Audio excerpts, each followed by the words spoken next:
Bismillahirrahmanirrahim. An Abi Abdurrahman, diriwayatake sangking bapake Abdurrahman, Abdillahi yaiku Abdullah ibni Mas'udin kang dadi putrane Mas'ud. Qala dawuh sinten Abdullah, ing dawan haddasana. Haddasa nyeritani nak ing kita Rasulullah sinten Rasulullah. Bahwa utawi Rasulullah as-shadiqu iku wong kang bener, al-masduku tur wong kang den benerake. Inna ahadakum, sak temene salah sijine sira kabeh, yujma'u iku bakal den kumpulake khalquhu apa kedadiane ahadakum. Bakal dikumpulake fi batni ummihi ing dalem wetenge ibune ahadakum, arba'ina ing dalem 40 yauman apane dinane. Summa yakunu nuli bakal ana sapa ahadakum alaqatan iku rupa geteh sak kempel misla dalika hales padane mengkono-mengkono arba'ina yauman. Summa yakunu nuli ana sapa ahad mudghatan iku rupa daging misla dalika hale sepadane mengkono-mengkono arba'ina yauman. Summa yursalu nuli den utus ilaihi maring ahad al malaku sapa malaikat. Payun fakhu nuli den sebul fihi ing dalem ahad arruhu apa ruh. Wayuk marulan den perintah sapa malak bi arba'i kalimatin kelawan papat piro-piro kalimat.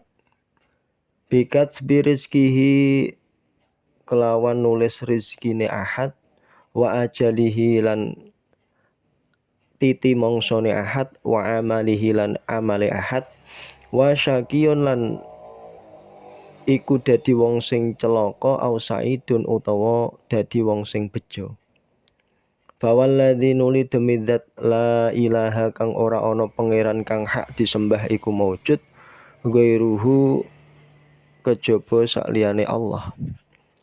Inna ahadakum setuhune utawa sak temene salah sijine sira kabeh layak malu yaktine iku ngamal sapa ahad bi amali ahlil jannati kelawan amale penduduk surga.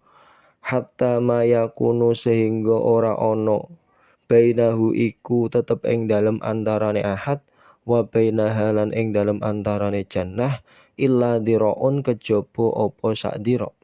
Fayasbiku mongko dingini disii alaihi ing atase ahad alkitabu apa tulisan utawa catatan amal. Fayamalu mongko nuli ngamal sapa ahad bi amali ahlin nar kelawan ngamale penduduk neraka. Fayadkhulu mongko mlebu sapa ahad ha ing nar. Wa inna ahadakum lan sak temene salah sijine sira kabeh layak malu iku yektine ngamal sapa ahad oleh ngamal bi amali ahlin nar kelawan amale penduduk neraka. Hatta mayakunu sehingga ora ono bainahu iku tetep ing dalem antarane ahad wa bainaha lan ing dalem antarane nar illa diraun kejaba apa sak dira.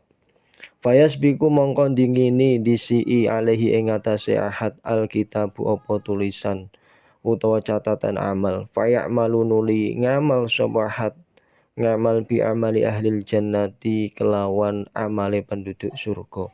Fayadkhulu mongko mlebu sapa ahad ha ing jannah. Fayadkhulu nuli akhire mlebu sapa ahad ha ing jannah. Rawahus ngriwayatake ing hadis Al-Bukhari sinten Imam Bukhari wa Muslimun lan Imam Muslim. Hadis yang keempat, wetengan iku yen wis umur 3 wulan. Kandungan nek wis umur 3 wulan prayogane dislameti, apike dislameti. Sebab wis wayahe ditulis pesten-pestene. Mulai rezekine, ajale lan amale. semono uga bejo lan celakane. Bapak ibune apike tansah nenuwun marang pangeran, tansah nyuwun dhateng pangeran muga-muga jabang bayi kang lagi dikandung mau ditulis wong sing bejo, bagus amale, dawa umure lan jembar rezekine. Uga tansah nyuwun marang pangeran muga-muga jabang bayine mau pinaringan sempurna. Wonten setunggalipun faedah menurut fatwa saking Imam Ibnu Yunus lan liya-liyane, wong wadon iku ora kena mangan obat sing tujuane kanggo ngruntuhake wetengan. Ora oleh mangan obat sing tujuane kanggo nggugurno kandungan. Qauluhu inna ahadakum ila akhirih. Mulai saking dawuh iki, kita umat Islam kudu tansah prihatin, mrihatinake marang awake senajan amale bagus. Amal bagus mau ora kena diendel-endelake. Jalaran ora ngerti kepiye besok iku awak dhewe kaya apa akhire. Kedadian mengko ana ing akhir umure. Ora kena ngina utawa benci marang wong sing lagi kena coba ngelakoni maksiat. Sebab kita ora ngerti kepriye mengko kedadian ana ing akhir umure kita. Umpama kita dhewe lagi kena coba nglakoni maksiat, iku ya ora kena putus asa. Banjur ora gelem nyuwun pangapura maring pangeran.